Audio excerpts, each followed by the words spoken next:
Hello everyone, Michael here for Tactica Imperialis with episode 4 of Codex Analysis Skitarii. This is the final episode and today we're going to be covering the formations as well as my final thoughts on Codex Skitarii.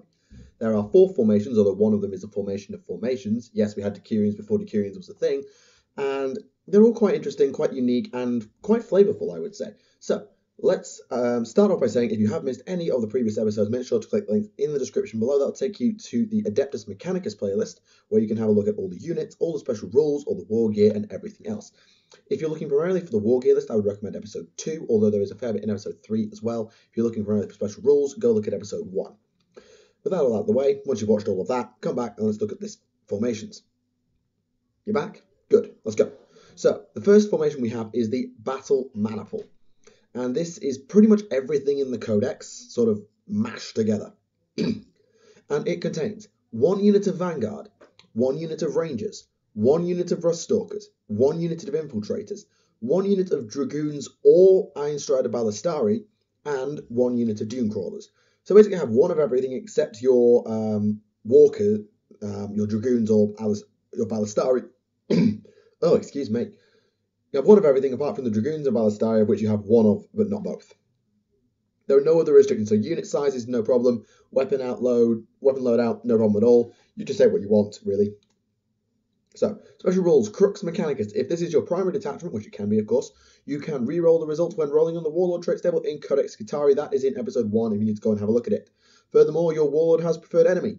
This is probably more useful on Rangers because they have less shots if you're going to run them on Vanguard and Rangers because they're the ones that get the most Warlord trait options. Although I think maybe something like on Rust Stalkers might not be terrible because, well, they can get some decent strength weaponry going. Next is Data Lock. Models from this formation within 12 inches of an Onega Dune Crawler from this formation are leadership 10. Now, there is a piece of war gear in most of the units called like a data tether. I can't remember what it's called, enhanced data tether or the broad spectrum data tether, which is equipped to many of your vehicles. What it does is, if I remember correctly, it gives out a leadership buff. It says whenever you're affected by a Doctrine Imperative, you get +1 leadership to the start of your next turn, although it doesn't stack. So the broad spectrum and the enhanced data tether don't stack with each other, but if you're affected by a Doctrine, you get +1 leadership.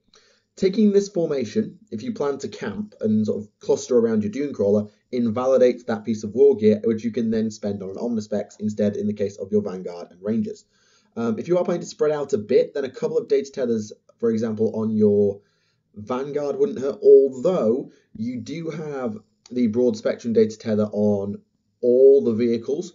So anything that is going to be moving with the Dragoons or the Ballistari will not need it because they're going to get that +1 anyway. And the Dune Crawlers, well, they give out leadership 10 to everyone anyway. So, save yourself a few points if you were planning to run the data tellers. Don't bother, you don't need them. And finally, we have Tireless Advance. All models in this formation have Crusader and Scout. Now, I went and looked up Crusader because I always forget what it does. And what it does is it allows you to roll 2 dice and pick the highest when running, and add D3 to your roll when you sweeping advance. Which, considering your initiative is already 3 or 4 in the majority of cases. I mean, you've got initiative 3, initiative 3, initiative 4, initiative 4, initiative 3, initiative 3. Yeah, basically you get an average of, what, +6? So you're going to be getting 9 and 10 most times. I'm taking an average result here of a D6 plus a D3. You're getting about 3 or 4 +2. So 5 or 6 extra gives you 8 to 10, which, unless you're facing a high initiative opponent, it's probably enough to run them down. It's really useful against Space Marines because they're the same initiative as you. Anything that's lower initiative than you is basically dead immediately. So Necrons, Orcs, Tyranids, Guard, force them to sweeping advance because you'll just run every single thing down. And Crusader with the run bonus is pretty useful on anything that has Dune Strider, which allows them to move an extra 3 inches in any phase. So they get +3 inch movement, +3 inch run, +3 inch charges. Which means that you run basically 2d6 to keep the highest +3 means you're probably going to be running a minimum of 8 inches, unless you roll badly, 7 or 8 inches, which is really good, by the way. Because, let's say you're just that inch too short of cover, never mind, I've got an extra dice. It's kind of useful, and if you do need to dart to cover or dive onto an objective, the bonus from Dune Strider will stack very well with Crusader. However, units for this formation cannot outflank due to the Scout special, because Scout gives outflank. You can't do that. But if you have it from a different special rule, such as if you have Infiltrate or there's a mission that allows you to have Outflank, there is actually a formation later that gives out a bunch of Outflank. So anything that can outflank normally. The infiltrators. Yeah, basically the infiltrators are the only things that can outflank. I've also just realised that both the Dragoons and the Ballistari actually have Crusader. I didn't realise that before. Maybe I didn't mention that in the last episode, or if I did, now you know what it does. So that formation is your basic stock, and it's pretty useful. I mean, it gives you a nice variety. If you're just someone who likes to be a completionist and has every unit in the Codex, you can do that. Now, do you take Dragoons or Ballistari? That's the only actual question you have to ask yourself other than War Gear loadout. Now, I've talked about every unit's individual loadout in the previous episodes, but I genuinely think that for the points, you may as well go with the Dragoons in a lot of cases. I mean, they have radium guns for free if you want them to have it. They've got phosphor guns or their lances, which is quite useful. They have a 5-up cover save, whereas the Ballistari don't. Although the Ballistari do give you quite a good bit of anti-tank, particularly if you go with the twin column las cannon. The Dune Crawlers have to be kitted out specifically to go on anti-tank with something like the neutron laser. So if you are a bit low on anti-tank, then consider going with the Ballistari.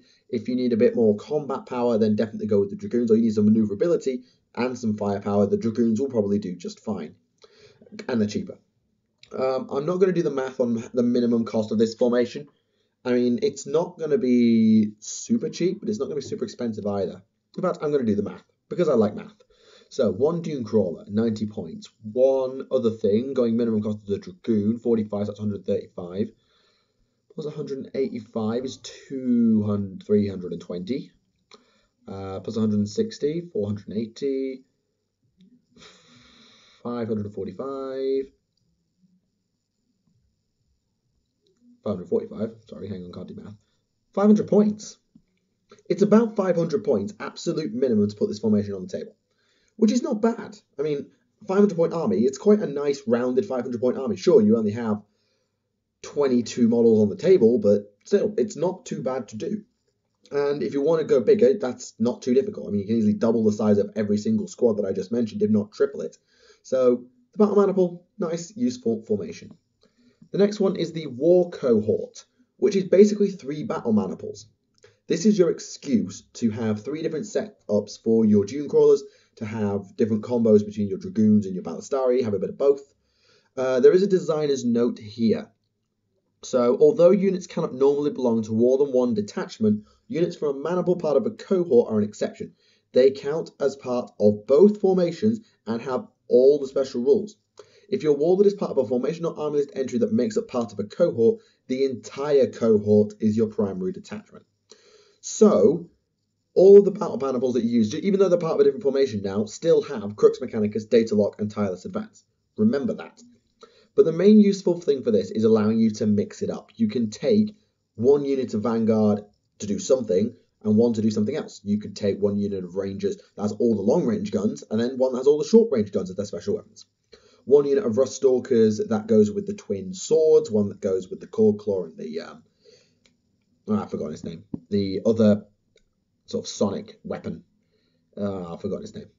The Transonic Razor, sorry, and the other one goes with Transonic Blades, and then you have another one that maybe does something else entirely. Same with your Infiltrators, but the main thing here is your Dune Crawlers get the versatility that you need. It allows you to get the Icarus Array into your army without paying on your heavy fire for it, because you have 2 units of neutron lasers and 1 with the Icarus Array. Anyway, so you have the Crux Mechanica special rule, again, as part of this formation. So if it's your primary detachment, you can reroll on Codex Skitarii. Furthermore, your ball has an enemy. See everything I said before, just again. Enhanced Imperative Resolution. If your army includes 1 or more detachments or formations with this special rule, i.e. it includes 1 or more war cohorts, you can, once per game, choose to reuse a Doctrina that your army has already used earlier in the game. That's really, really nice, because sometimes you really need the early shooting buff of +3 ballistic skill. Even if it costs you weapon skill, it's turn 1, you don't care. You need that buff right there and then to do all the damage. But then maybe later, you're running out of guns, but you really need them to hit, but you've used up your +3. So what do you do now? Well, you can use it again. Same if you need to have your weapon skill ramped up twice. Let's say for 1 round, you went with +1 weapon skill because you think you're going to need it, but you might have some shooting left. And then the next round you go with +2, and then you go +3. but now you're out of melee options. Do you just go with no doctrine? No, I can have the +3 back again. It is useful, and I think it's best used on the +1s because they have no penalties associated with them. Because 2 turns at +1 ballistic skill is really quite helpful. So you can go turn 1, +3, turn 2, +1, where you might want to use the +2, but it's a bit risky because of the weapon skill drop, you're about to get charged. Turn 3, you can still have the +1 if your opponent's charges fall short, or you need most of your army to not fight in melee, and then you can put the weapon skill buffs on. So it is pretty useful. It's a once per game thing, so you can't just keep cycling the same one over and over and over and over and over and over. But still useful. I rate that quite highly. As I said, it's about 500 points for a mana pool, so it's about 1,500 points to put this on the table. Absolute minimum cost. So again, if you want a nice big game, you can just take 3 battle mana pools, get a buff, move on. But you can easily take this up to 2,000-3,000 points without even trying, just by slamming on upgrades and increasing unit sizes. So yeah, the War Cohort. If you need to go hard, that's the way to do it. The next one is the Skitarian Killclade. Interesting name. 3 units of Rust Stalkers and a unit of Infiltrators. This is going to be pretty terrifying. Okay? This is going to scare the daylights out of anything that looks remotely like Tau. Because Tau hate things running at them. Particularly if those things are fast, like I mean really fast. So they're pretty scary. 3 units of Rust Stalkers, only one of them has to make it, and they'll rep so much face. It's really nice. And the Infiltrators can really throw the Tau off because, well, they can just outflank in, and they get a buff to their necrostatic or neurostatic or not necrostatic. So Malignant Susurrations. Is that even a word? I don't even know if that's a word. Anyway, all enemy models within 12 inches of the unit of Infiltrators are affected by neurostatic aura. Normally, it's a 6-inch range. For those who maybe can't remember episode 2 or didn't go back and watch it, what that does is it means that everything in 12 inches, with 1 or more models with the special rules, subtract 1 from weapon skill, ballistic skill, initiative, and leadership. Ouch.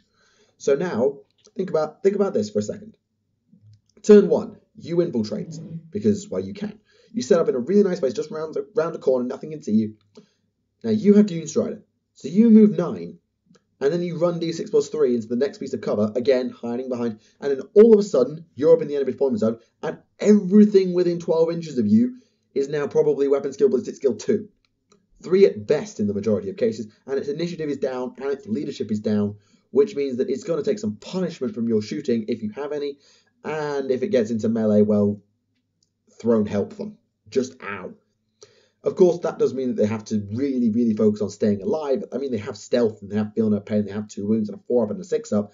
But, I think if you're going to run this formation, your main job is to keep your Infiltrators alive as long as possible, so as your Rust Stalkers can wreck face. So it is possible you don't use Infiltrate, keep the Infiltrators back with the Rust Stalkers, and use them almost as like, oh, they're there, but they've got a really good cover save, so you may as well just shoot my Rust Stalkers. Oh, now I've got a unit of Rust Stalkers. Oh, and these Infiltrators are debuffing most of your important stats. Have a nice day. So it is quite scary to use them, but you've got to use them right. The Infiltrators basically underpin this. But there is another rule, and it's called Slaughter Sprint. Once per game, on any game turn after the first, Skitarii and Rust Stalkers from this formation can charge even if they made a run move. Remember I said this formation was fast? Well, it's ridiculously fast. You have a 9-inch move and a d6 + 3-inch run, and your charges are 2d6 + 3. So, doing the maths, you have I'm talking theoretical here, 33-inch hit range with this formation. Not the Infiltrators, just the Rust Stalkers. That's a 33-inch hit range. Doing it on average, which obviously is the best way to do it. So 9-inch move, you run, let's say, 7. You then charge 10 because of the +3. So you're looking at 9, 7, 26. Which means that if you're within 24 inches, you can reliably get a charge off with this formation.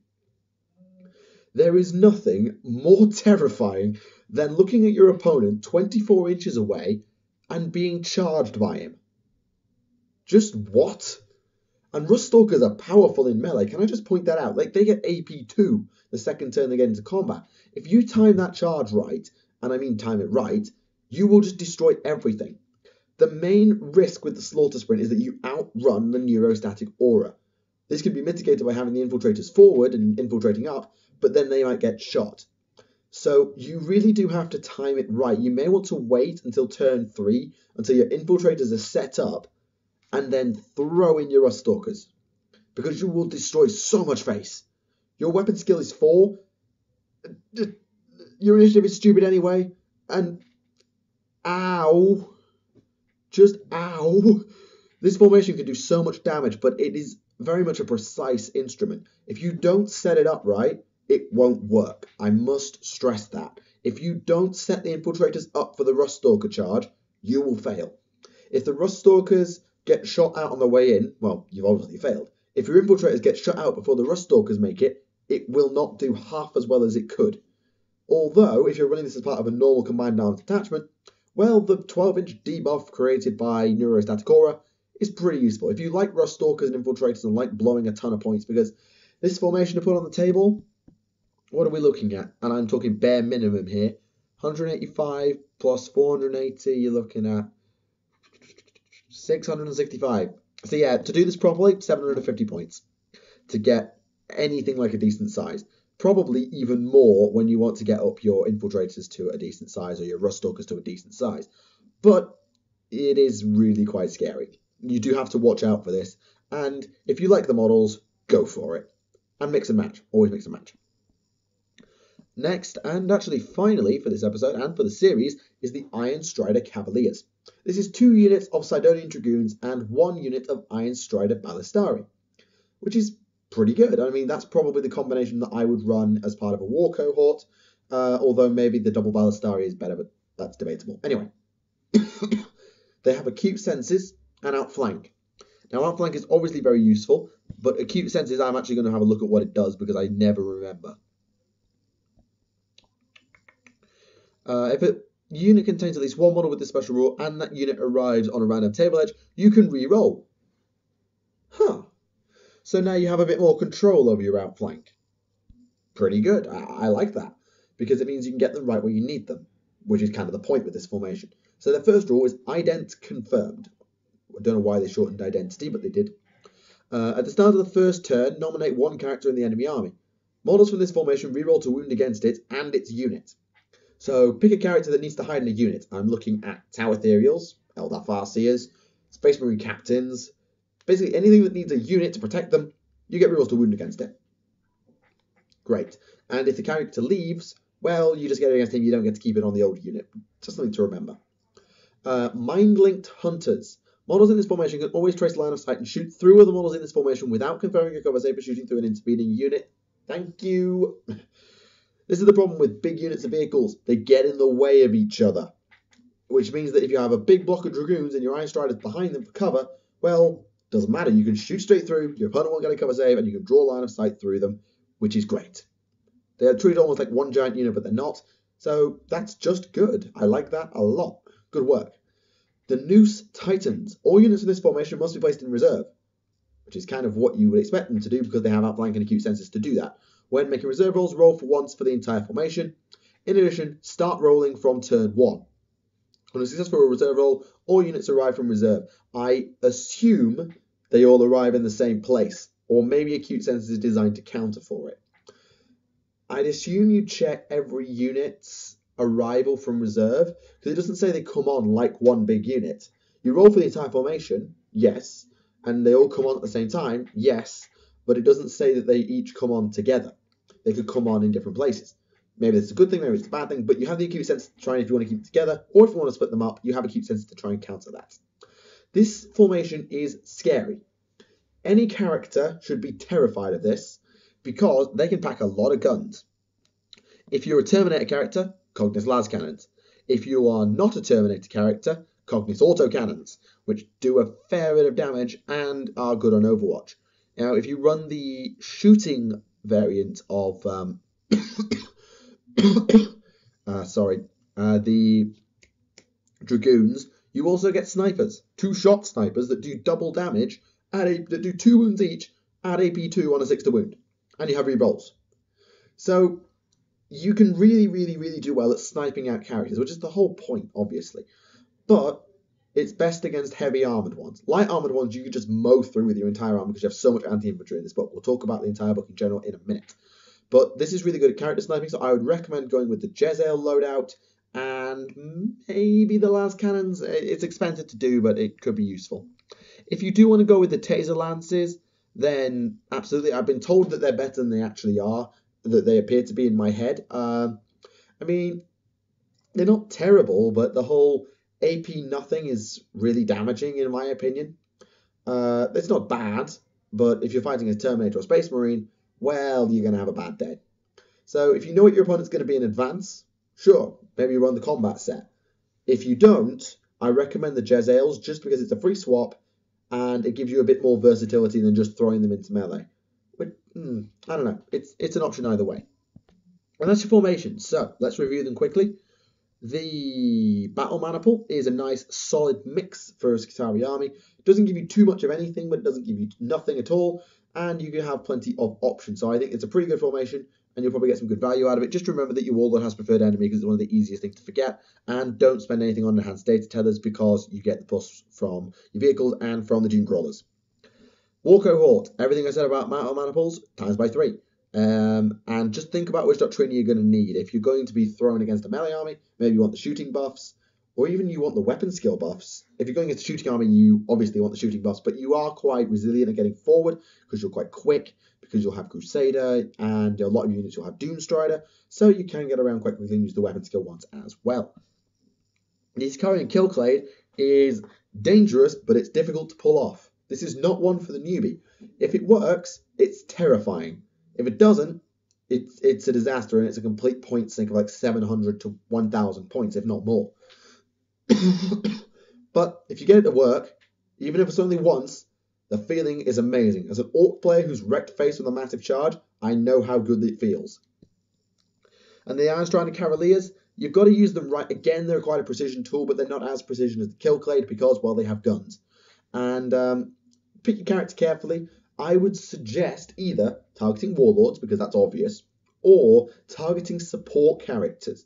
Support characters like Librarians, Psychers, Priests, Chaplains, to quote something non-Imperial for a second, Sorcerers, Farseers, are really good at making your opponent's army a million times better at what it does. They're force multipliers. Take them out, no multiplier, you basically have the advantage because their army is now back to its base standard, which might be worse than yours. And you can easily do quite a lot of damage. And even if you do take out the character immediately, well, you've still got a nice big block of walkers that's just appeared next to your opponent's army and it's going to draw a butt ton of firepower. And you can easily use the Dragoon's 5+ cover save to protect your Ballistari. And that's the formations. In fact, that's the whole damn Codex. So I'm going to pause the recording, have a think, gather my thoughts, and then we're going to go over the entire Skitarii Codex in brief, in review. And there you go. That is Codex Skitarii, everybody. Very interesting codex. It's the first one I've covered with a different force org, one with no HQs and such like that. I mean, I haven't covered Harlequins, but I've faced them, so I sort of know how it works. But it was interesting to have a look at a codex without any HQ options and see how it stacks up. Now, of course, this army combos well with Adeptus Mechanicus, well, Cult Mechanicus, and that's what we're going to be doing in the next series of codex analysis, so stay tuned for that. So let's go over the codex, what it does well, what it might suffer from, and just give an overall review. So, let's start with the war gear. The war gear is pretty good. I mean, your melee weapons are strong, they're better than your standard sort of stock options. You are missing your Power Fist option, but you have a Haywire Power Maul, so you sort of get away with it. Ranged weapons, pretty good. Special weapons particularly are nasty. I mean, the Plasma Caliber, it's 30 points, but it's a 3-shot plasma gun, for God's sake. It's terrifying. Unfortunately, you can't give it to your Warlord, who get around all the stuff with preferred enemy for your detachments and your formations and things, but an option nonetheless. You have some pretty good saves if you want to take them on conversion fields and refractor fields to save your characters. Digital weapons is pretty useful as well, particularly on characters like Ruststalkers, because they do damage. Your relics are kind of meh. I talked about them all in episode 1, but none of them are completely stellar. I'll say that much. Your vehicle equipment is pretty standard, with a couple of extras, like the Cognitive Manipulator, basically giving your walkers a power fist and it can fix itself, but that's only on Dune Crawlers anyway. Now, your main use of this army is it's quite resilient, believe it or not. I mean, I compare them, like, look at their costs. You compare them to Space Marine Scouts. It's 55 points for 5 Vanguard, and they're 9 points a model. You're looking at about Space Marine Scout level to an Eldar Guardian level of resilience. Well, I can tell you immediately, the 6+ Feel No Pain makes them better than Eldar Guardians and Space Marine Scouts at staying alive. Straight up. But they are toughness 3, so against Space Marines it's not as good a comparison. But against anything like Tau Fire Warriors, Eldar Guardians, anything in that price range, which is what you're sort of comparing to, they're more survivable. The Rangers, who cost about the same as Space Marine Scouts, lose a bit of survivability because they have 1 less point of toughness than a Space Marine Scout, but they're still pretty survivable because Feel No Pain is a thing, and you can actually get some rerolls. In terms of the weapons they carry, your basic infantry is actually going to pack quite a bit of punch. The Galvanic Rifle carried by Rangers is pretty powerful. Sorry folks, I do have a bit of a cough at the minute. And the Radium Carbines carried by your Vanguard are pretty nasty as well, although quite short-ranged. I think that's one thing that your basic infantry isn't, is short-range. Like, your Vanguard have an 18-inch range, it's not bad, but your Rangers have a 30-inch range. So getting up close is not something you have to do, and yet it's encouraged. The rad saturation on your Vanguard, the sheer hitting power of Rust Stalkers, and theoretically Infiltrators as well, and even the Sidonian Dragoons encourages you to get into melee. I mean, look at the formation we covered earlier, the Skitarii Killclade. It's really nasty. But if you want to stay at range, I think that's the beauty of this army. It is very versatile. It can play the long-range game. It takes Dune Crawlers, Ballistari, Infiltrators if it wants to, maybe just to make a mess of anything that gets too close, like charging forward Orcs, and Rangers as its troops, secure the board, and just blast you away Tau style. It's not as effective as Tau, but it's still pretty good nonetheless. On the flip side, it can go on the attack as well. Things like Vanguard taking up the troop slots. You take a fair few elites in this case, such as you just block out with Rust Stalkers, and then you have 1 squad of Infiltrators running deterrents, and then you use the Dragoons to hit pretty hard. You go with the melee option, and I really am sorry. I'm seeming to struggle to talk at the moment. The Dragoons work. You can also take the Dragoons in the shooting variant because they have sniper options as well, and they're a fast attack, whereas the Ballistari and Dune Crawlers are competing for heavy support. Now, if you're running 4 Sorg, you have 4 heavy support and 2 fast attacks, so there is no real competition for places, but just something to consider. So you can easily play very offensive or defensive. It's really up to you, and that's a good thing. You can also play a nice mix and match with a bit of everything as per the Battle Maniple and the War Cohort formations that we talked about a little earlier. What else does the army do well? Well, it absolutely wrecks, and I mean wrecks, lightly armoured infantry. Like, if you are wearing anything worse than power armour, you're going to have a bad day. If you're wearing anything worse than carapace armour or scout armour, you're screwed. And I mean you are literally screwed. If you're fighting against the Ranger list, all their guns are AP4. If you're fighting against the Vanguard list, all their guns are AP5. So they can really, really, really make a mess of lightly armoured infantry. They don't have many AP3 guns. The only AP3 guns that spring to mind are... I'm struggling already. The Transuranic Arquebus, the Plasma Caliber, and some vehicle stuff like the Cognis Las Cannon. There's really not much that strikes at AP3, which is a weakness that seems to be very common across many codices that I seem to review. They can't kill Marines very well. I wonder why. Anyway, so you'll wreck light infantry, and against really heavy elite infantry armies, I think you'll do alright as well. You have the rad poisoning, which causes extra wounds. You have a fair few sniper weapons. You can do a fair bit of work, and of course you have some las cannon stuff and the neutron laser as well. Vehicles are absolutely no threat to you. You have haywire everywhere. I mean, your basic characters can carry arc pistols, and your squads can carry arc rifles, which are all haywire. Your Rust Stalkers have haywire grenades if you don't switch them out. The Skitarii Infiltrators can't do anything to vehicles, but that's fine. The Sidonian Dragoons have sniper on their weapons, which is maybe debatably okay. The Ballistari are obviously good against vehicles, because that's what they're designed to do. The Dune Crawlers have the neutron laser, and you have a relic that causes a haywire nuke, which is really, really nice. And I think if you're fighting an all-vehicle army, like a parking lot guard, you shouldn't really have a problem. Even against flyer lists, while yes, some of your shooting isn't as good, a lot of your real anti-tank is twin-linked, and you still have the option for the Skull of Elder Nicola, which is just a nuke. It doesn't say anything about it, just says takes a hit. You don't have to roll to hit with it, it just hits them. It doesn't say flyers are immune to that as far as I'm aware. So, vehicleless, walkerless, not that much of an issue because you have haywire everywhere. If you want to do it on brute force, then yeah, you're going to have an issue. The only unit strong enough to do it would be the Dragoons, because they can charge and be strength 8, but still AP dash, and strength 7 AP dash the rest of the time. And I guess taser goes are not bad for it as well, they take strength 6. But I wouldn't worry about vehicles. Monsters, on the other hand, monsters are a bit problematic, but you treat them the same way as you treat the big characters. 6s to wound in this codex are powerful. You have the rad weapons, and you have a fair few sniper weapons, as I mentioned earlier. You have the taser goads, which work like Tesla, except in combat. So if you can roll a lot of 6s, then it will do a lot of work for you. Monsters will suffer as a result of that. But you can also just stack wounds. I mean, the Radium Carbines, 3 shots. They're strength 3, but every time you roll a 6, it's basically 2 wounds. The Galvanic Rifles, strength 4 rapid fire, long range. Can easily start plinking wounds off early on. It's risky, I know, but it might work, because some monsters don't have good saves. The Rust Stalkers, they just need to live for 1 turn, and then they'll destroy anything. They won't, because they're toughness 3, which means they'll get 1 shot if anything strength 6 or above.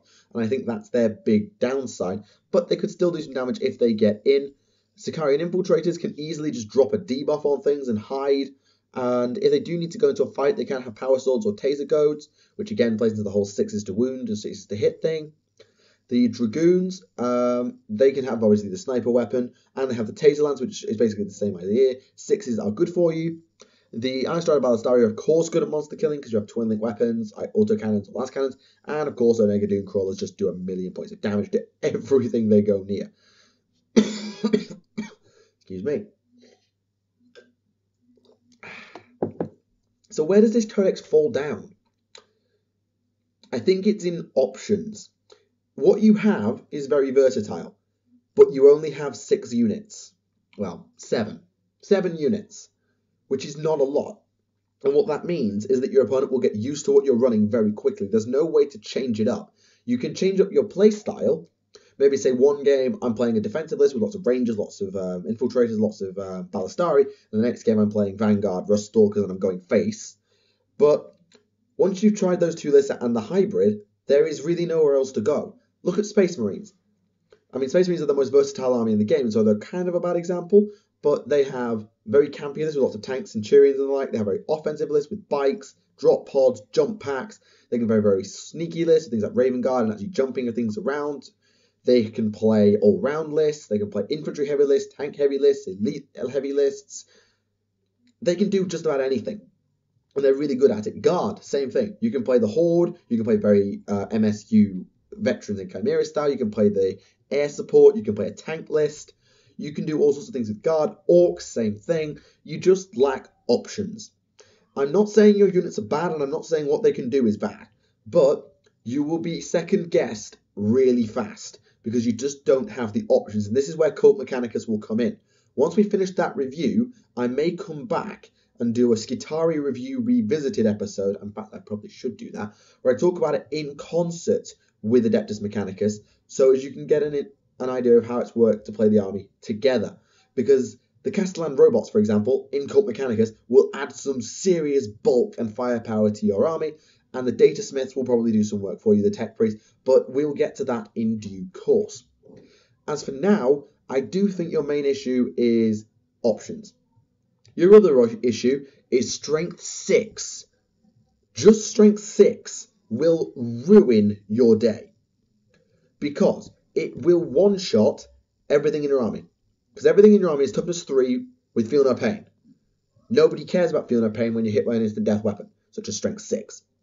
So an assault cannon pointed at your Rust Stalkers will kill them all. Every time. Same with your infiltrators. Yeah, you have stealth, I know, but it probably won't save you. Anything that looks like a strength 6 pie plate, be terrified of it, because it will just do so much damage to you. You do have to be careful of that. And even your vehicles have to be careful. I mean, your Dragoons and Ballistari have 2 hull points and are armor 11 all round. 2 shots at strength 6. You need 3 shots, 4 shots, and they're probably going to die. Well, technically it's 6 shots, but you can easily get 6 shots at strength 6 or above, and you'll take them out really quickly.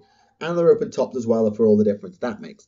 The only thing that can tank strength 6 in your entire army is dune crawlers, and units of them, because the Emanatus force field gets +1 to its invuln thanks to being near to members of the same squadron, and their armor 12. They're the only thing that can take a hit in your entire army. Your entire army is a glass cannon. If it works, holy Jesus, holy throne of terror, you will destroy so much face. But if you have to take a hit, you can't. Yes, you've got feel no pain, but if it's strength 6, it doesn't matter. This is the weakness I found with my orcs. If I got a hit in, I could wreck anybody's day. But the moment somebody brought a power maul, the moment somebody brought an assault cannon, the moment somebody brought something big and blasty and scary, I was dead. I was just completely wrecked because I couldn't handle it. And it's the same with Skitarii. The problem with Skitarii is that the feel no pain is intrinsic to their points cost and so is accounted for in their cost, which makes them quite expensive compared to, for example, orcs. You pay twice as many points for a ranger as you do for an orc boy, and while the ranger is miles better than an orc boy, I'm not going to disprove that, they both die to the same things every time. If anything, the orc boy is more resilient to lasgun fire. Yes, it's wounding on 5s with 6 up saves, it's wounding on 4s with a 4 up save and a 6 up feel no pain, so okay, yeah, you're just more resilient. But 2 orc boys, 1 ranger, who's going to survive the lasgun volley first? Neither of them, they're both going to die. Bolters, okay, yeah, the ranger wins that one, but anything that's high strength, or AP 4, kills equally with both of them. Give the orc boy an heavy armor, and all of a sudden, he's pretty much just as resilient because that 6 up feel no pain is not going to help your ranger versus the better toughness of your orc boy. It's not great news. I think your main problem is taking a hit. Your initiative is your only stat that matters in that scenario. And your initiative is predominantly 3. 4 in the case of infiltrators and Rosdoggers, which is good, but it's predominantly 3. What does this mean? Against Space Marines, you will die. So often. And infiltrators become critical. Their neurostatic aura, giving up -1 initiative to units within 6, is so useful. Because suddenly, Marines are the same initiative as your normal dudes and your Rustalkers outrun them. Which means you can kill them. Orcs, initiative 1, Necrons, initiative 1, Tau, initiative 2, which means that everything outruns them. You can now give out the hit before taking them, which is so useful because your army's toughness 3. Your leadership is not an issue. Your saves are pretty good. I mean, I should know. And your stats are not bad. You just got low toughness. So overall, what would I rate this codex? On its own. We're not looking at Cult Mechanicus here. Alone, the Skitarii is a 7.5 out of 10. Sorry, 1 second. It's good, but it has some glaring weaknesses. Its lack of options and its vulnerability to anything of medium strength, which is everywhere at the moment. There is a lot of strength 6 knocking around. Strength 5, that's quite common as well, but that's mostly AP 4, which is getting rid of your saves. Strength 6, though, is quite commonplace as well. Strength 7, and it's the big difference. The jump from strength 7 to strength 8, there's not a lot of strength 8, but there's a lot of strength 7 compared to it. And there's a lot more strength 6, which means that you're going to get insta-killed a lot. Just something to be aware of. But I think if you can make it work, go for it. It's a really interesting idea for a list and an army, and I think it's pretty good. And that's the end of the series. I hope you have enjoyed my review of Codex Skitarii. Let me know what you think of the Codex in the comments below, both for the formations we covered in the first half of this episode and for the review overall. Now, obviously, next up we're going to be covering Cult Mechanicus because it combos in with this Codex so well. Once we've done that, I'm open to suggestions on what you want me to do next. So please feel free to let me know in the comments what codices you would like to see me cover in the near future. I'm thinking about doing some Eldar reviews, but as the Harlequin part, I don't know if Kieran was still wanting to do them, so maybe I'll do a Eldar review of some description. Then again, there's rumors of Dark Eldar, so I might want to hang on that. But I'll do another review at some point in the future. Just let me know what you'd like me to do, and I will bring it to you. For now, though, that is the end of the series. I do hope you enjoyed the video. My name is Michael for Tactica Imperialis. Until the next time, I'll see you all again. Bye for now.